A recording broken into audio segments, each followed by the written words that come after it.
A woman enjoyed the practice of baking bread for members of her family. She also made an extra one for a hungry passerby. She kept the extra bread on the windowsill for whosoever would take it away. Every day, a hunchback came and took away the bread. Instead of expressing gratitude, he muttered the following words as he went his way. "The evil you do remains with you. The good you do comes back to you." This went on day after day. Every day, the hunchback came, picked up the bread, and uttered the words, "The evil you do remains with you.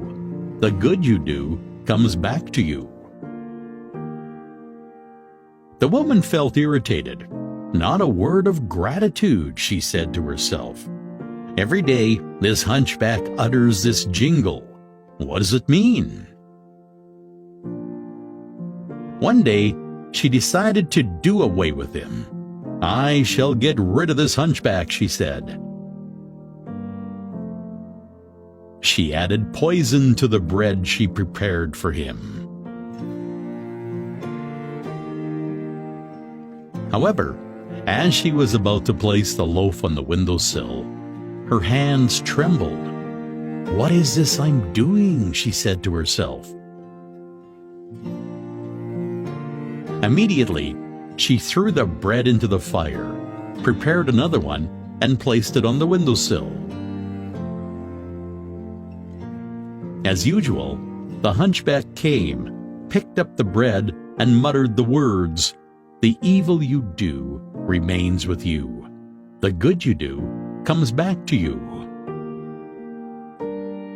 The hunchback proceeded on his way, blissfully unaware of the war raging in the mind of the woman.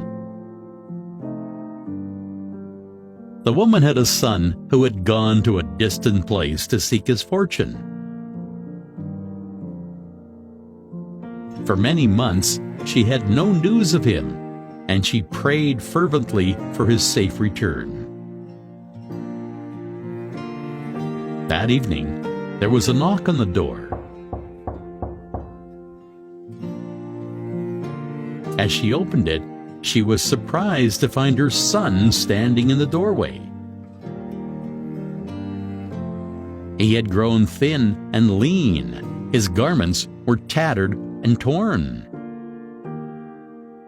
He was hungry, starved, and weak. As he saw his mother, he said, "Mom, it's a miracle I'm here." While I was but a mile away, I was so famished that I collapsed. I would have died, but just then, an old hunchback passed by. I begged of him for a morsel of food, and he was kind enough to give me a whole bread. As he gave it to me, he said, "This is what I eat every day. Today, I shall give it to you, for your need is greater than mine." As the mother heard those words, her face turned pale. She leaned against the door for support. She remembered the poisoned bread that she had made that morning. Had she not burnt it in the fire, it would have been eaten by her own son, and he would have lost his life.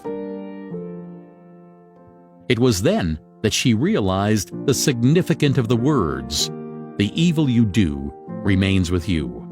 The good you do comes back to you." Our actions and words are born from our thoughts. Every thought is like a seed, with potential to give rise to more such thoughts again. This is why it is important to be vigilant of our thoughts. When we think thoughts of harming others, it's like tossing a dagger at the sky. Sooner or later, it falls back on us. When we think thoughts of supporting others, it's like tossing fragrant flowers at the sky. Sooner or later, they return to adorn us.